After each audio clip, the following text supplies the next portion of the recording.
നീ ഇവിടെ AC നന്നാക്കാനായിട്ട് വെച്ചിട്ട് ഇപ്പൊ എത്ര ദിവസമായി? നീ എവിടെ പോയി കിടക്കുവായിരുന്നു? ഞാൻ ശ്വേതാമേനോന്റെ വീട്ടിൽ AC നന്നാക്കാൻ പോയത്. വേദാമേനോന്റെ വീട്ടിൽ AC ഉണ്ടോടാ?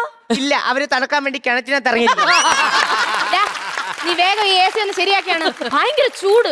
ശരി ചേച്ചി, ഭയങ്കര ചൂട്. പുറത്തൊന്നും ഇറങ്ങാനേ വയ്യ. ഞാൻ ഇനി പുറത്തിറങ്ങില്ല കേട്ടോ, ടാൻ അടിക്കും. പുറത്തിറങ്ങുന്നതിന് ഞാനെന്തിനാ നിന്നെ അടിക്കണേ? ടാൻ അടിക്കുമെന്നല്ലേ ചേച്ചി, ടാൻ അടിക്കുമെന്ന്. എടാ ഇപ്പൊ എന്താണ് ഇത്ര ചൂട് ഇവിടെ?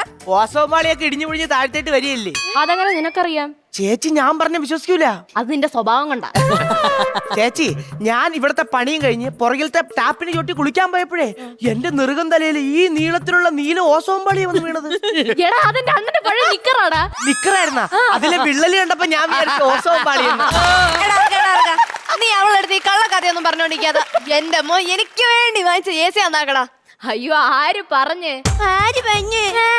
എന്റെ അണ്ണൻ ദുബായി കിടന്ന് ഇത്രയും കഷ്ടപ്പെടുന്നത് എന്നെ നല്ലോണം നോക്കാനാണ്. എടി അവന്റെ പെണ്ണ് കാണലിന്റെ അന്ന് അവൻ നിന്നെ നല്ലോണം ഒന്ന് നോക്കിയിരുന്നെങ്കിൽ ആ കിഴങ്ങ ഇപ്പൊ ഈ കിടന്ന് കഷ്ടപ്പെടായിരുന്നു.